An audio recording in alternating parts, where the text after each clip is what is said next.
My name is Heather and my mother-in-law is Sharon.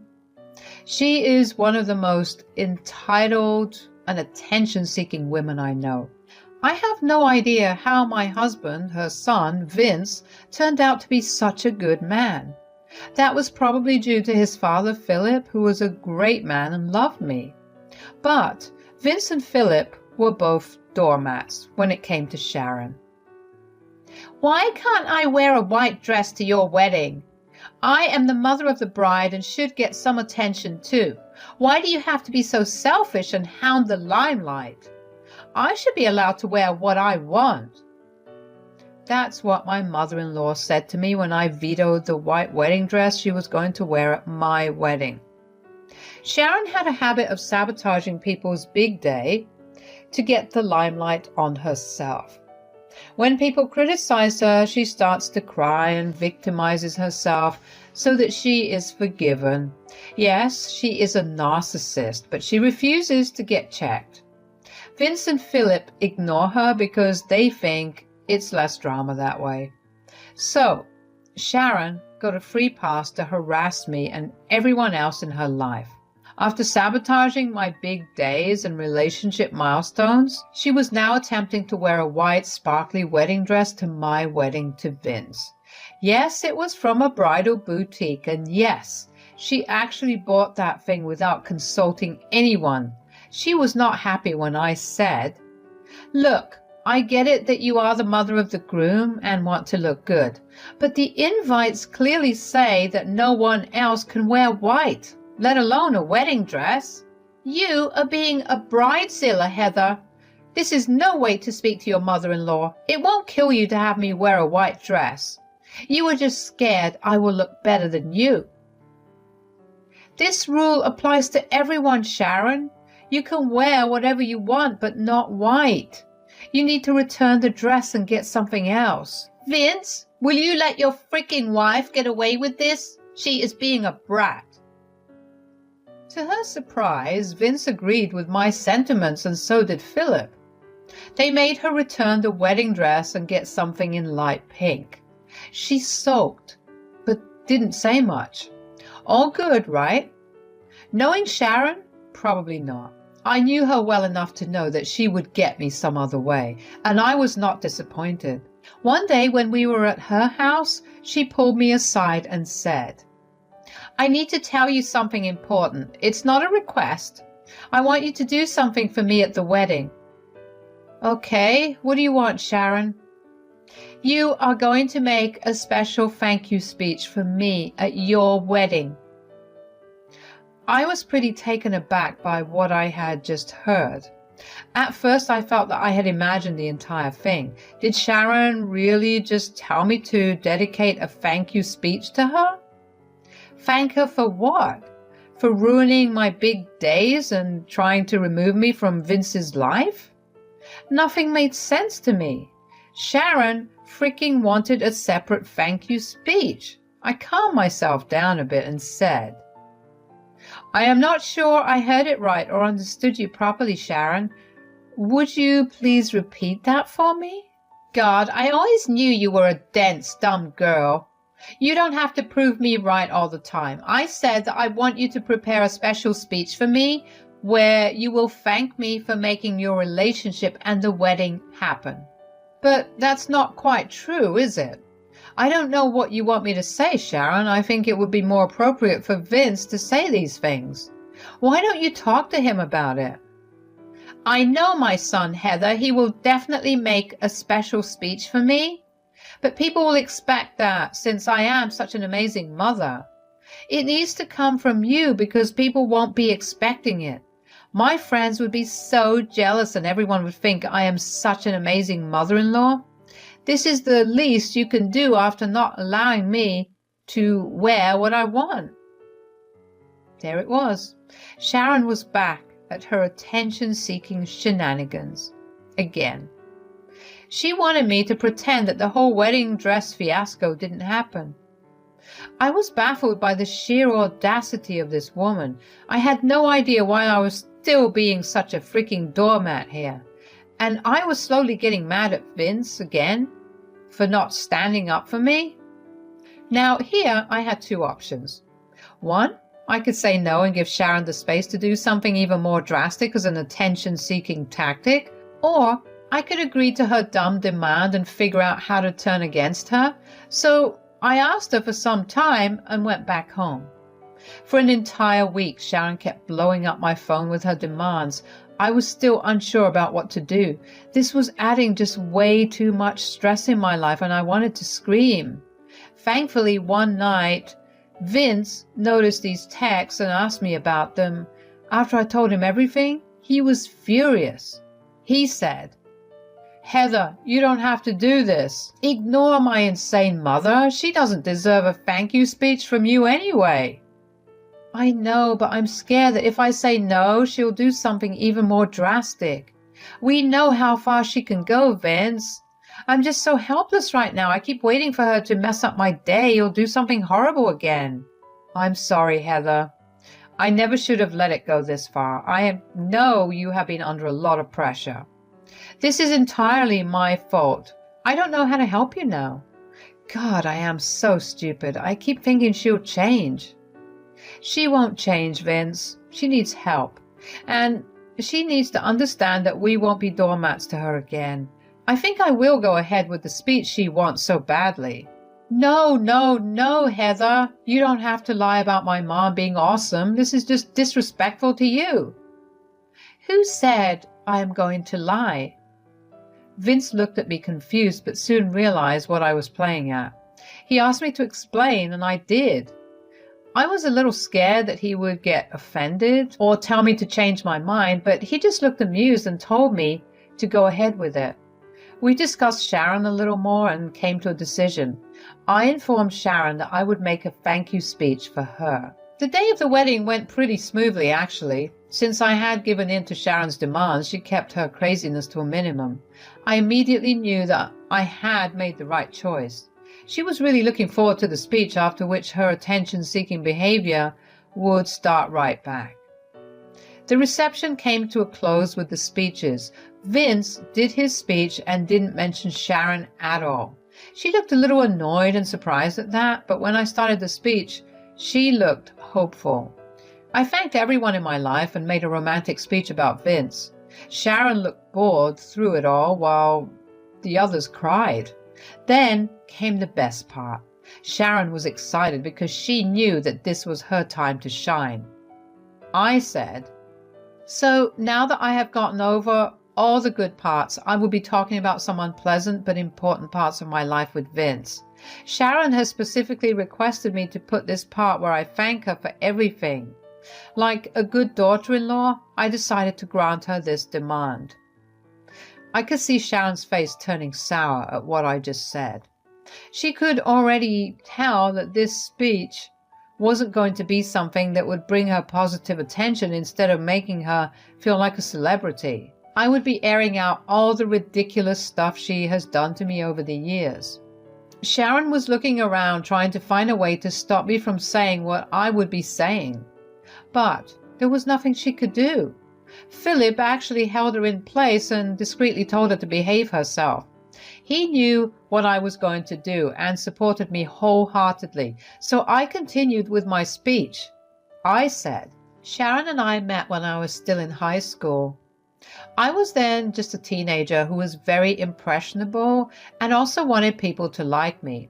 I went to meet her with a hopeful attitude because I truly wanted to be a part of her family.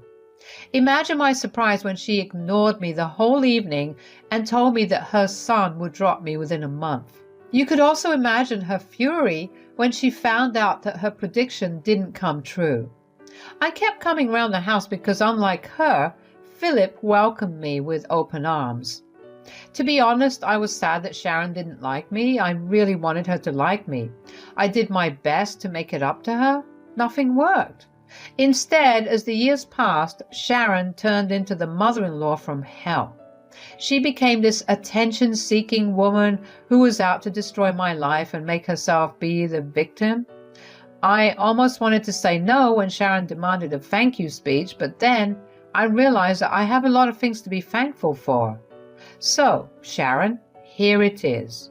Sharon, thank you for hiding Vince's car keys and pretending to be sick on our first anniversary. Thank you for fat shaming me on my graduation and calling me an ugly pig. Thank you for trying to make Vince dump me when I couldn't get into my dream college. Thank you for faking an accident when Vince and I had our 5th anniversary. Thank you for insulting me and making me cry in front of my friends at my college graduation. Thank you for trapping Vince by faking a heart attack when we were about to go on our Hawaii trip. Thank you for hiding my engagement ring and praising yourself for miraculously finding it back. Thank you for destroying the cake at my engagement party. And yes, I have proof you did it. And thank you for trying to wear an expensive wedding dress to my wedding because you wanted to look better than me. Well, want to know why I'm thanking you? It's very simple, Sharon. Every time you hurt me and made my day all about yourself, I understood how vain and shallow you are. Dealing with me made me learn to be patient and grow a thick skin. Your antics made me see how weak you are as a person and how strong I am to tolerate you. And all these actions over the years finally made my dear husband Vince decide to cut off for good. I wouldn't have gotten rid of you if you hadn't been so damn obvious that you will continue this behavior. So thank you, Sharon. Thank you for finally helping yourself out of my life. I said that and closed my speech. All the guests were shocked, while some looked pissed. I'm sure most of them already knew about Sharon's attention-seeking behavior, but didn't think it would be this bad, and the fact that neither Philip nor Vince protested also said a lot about what is true and what is not. People were looking at her with a disgusted look on their faces. Most family members were shaking their heads because they knew about her antics already. Sharon found herself smack dab in the middle of the room being judged by people silently. After a few seconds, she couldn't take it anymore and her real demon self came out. She stood up and started to shout at me. She said, "You witch! How could you humiliate me at my son's wedding like this? How could you do this? Just how you stole my attention on my special days and ruined all the milestones in my life. If you can do it, why can't I? Besides, you asked for this, Sharon. You told me to thank you, and so I did." Lies. These are all lies. People, she is lying to all of you guys. She's just an attention-seeking witch who hates me. All she said were lies. This is trying to ruin my reputation. My guests already didn't believe a word that she was saying. My friends and even some of my colleagues knew about her antics, and some have seen it in person. Other family members already knew her well, and some have been her victims in the past. Her own sister especially was casting her some really nasty glares. Sharon was trying hard to convince everyone that my stories were fabricated. I didn't even have to defend myself, guys. Philip and Vince stood up for me. They said, "Mom, are you seriously calling my wife a liar? I was there when all this stuff happened.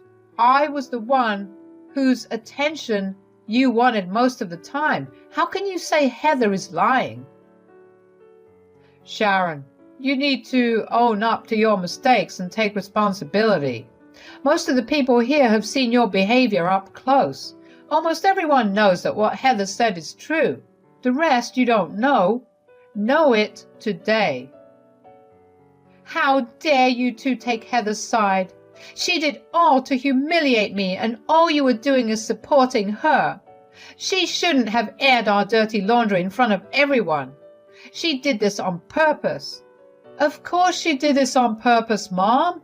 You are the one who demanded and hounded her to write a thank you speech for you.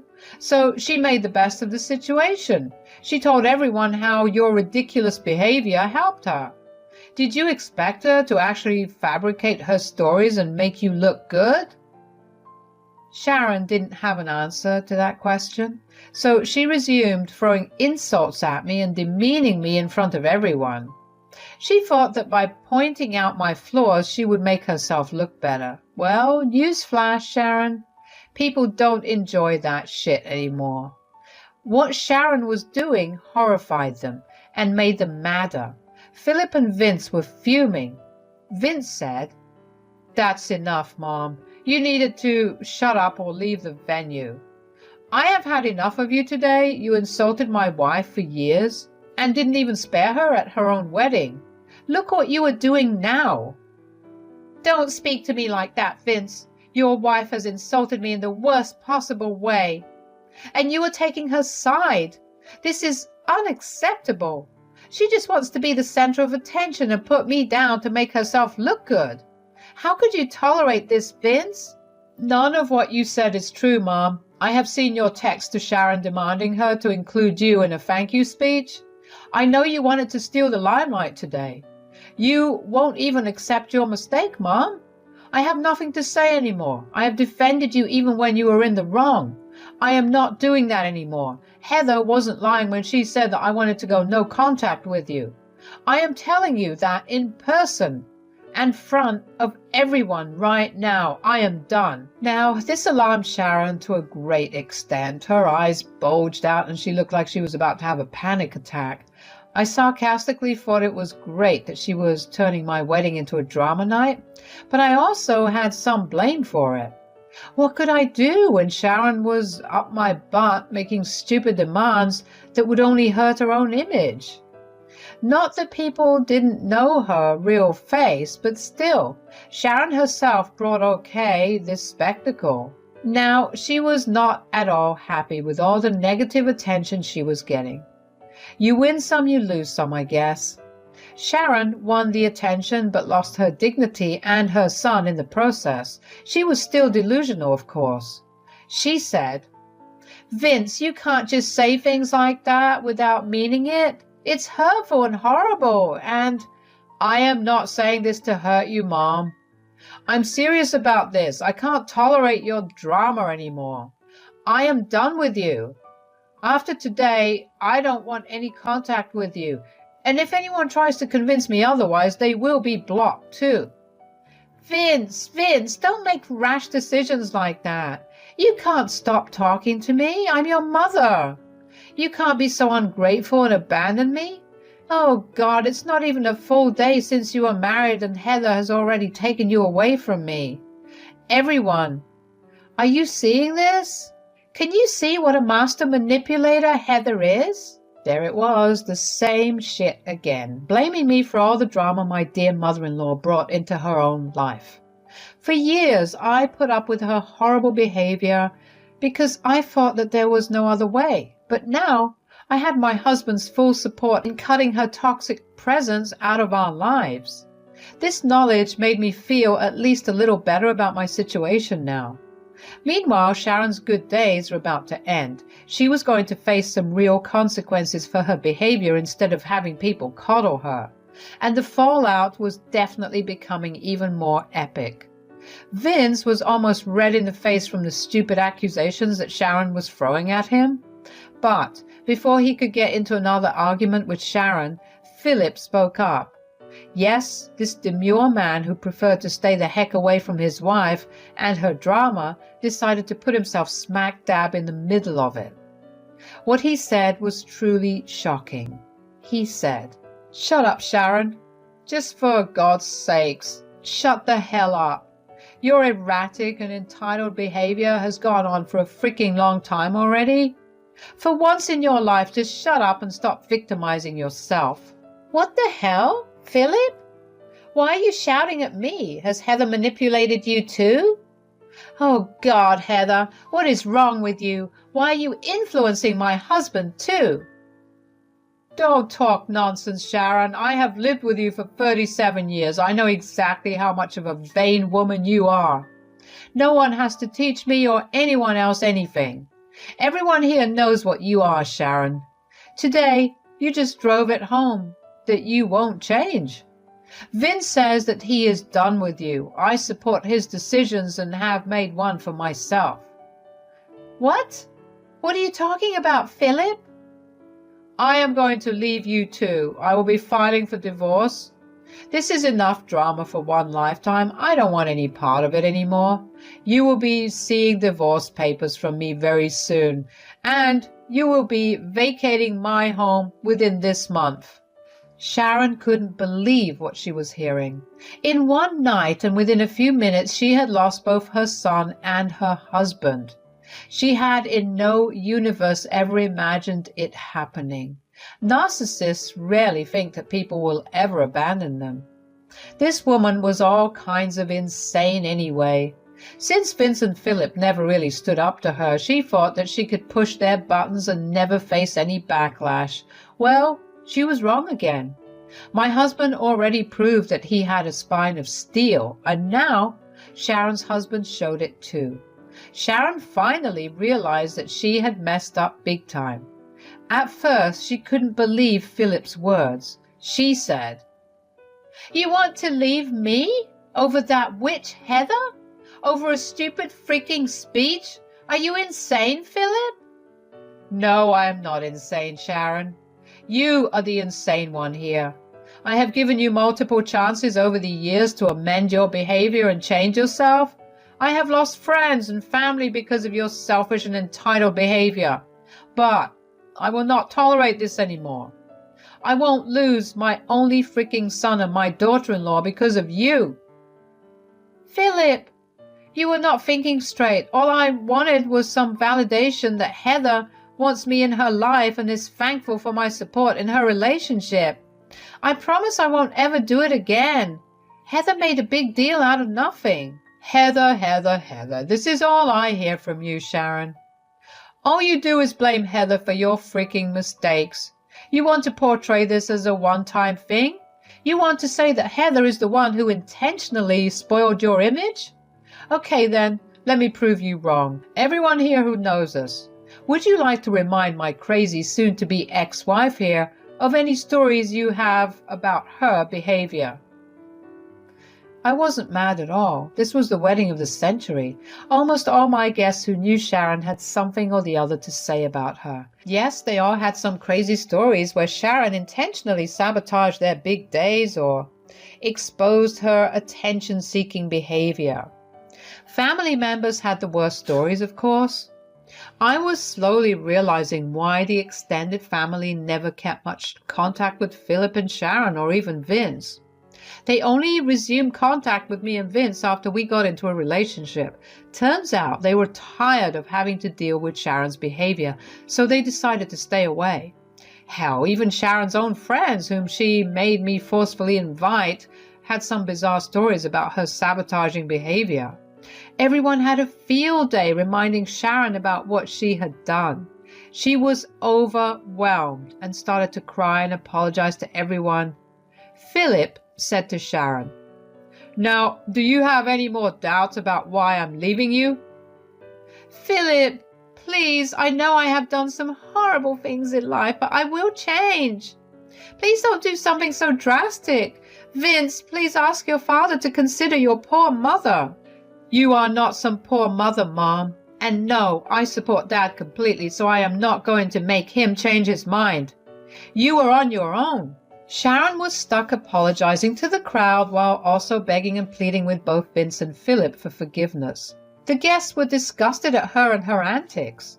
She even tried to ask me for forgiveness, but I just moved away from her.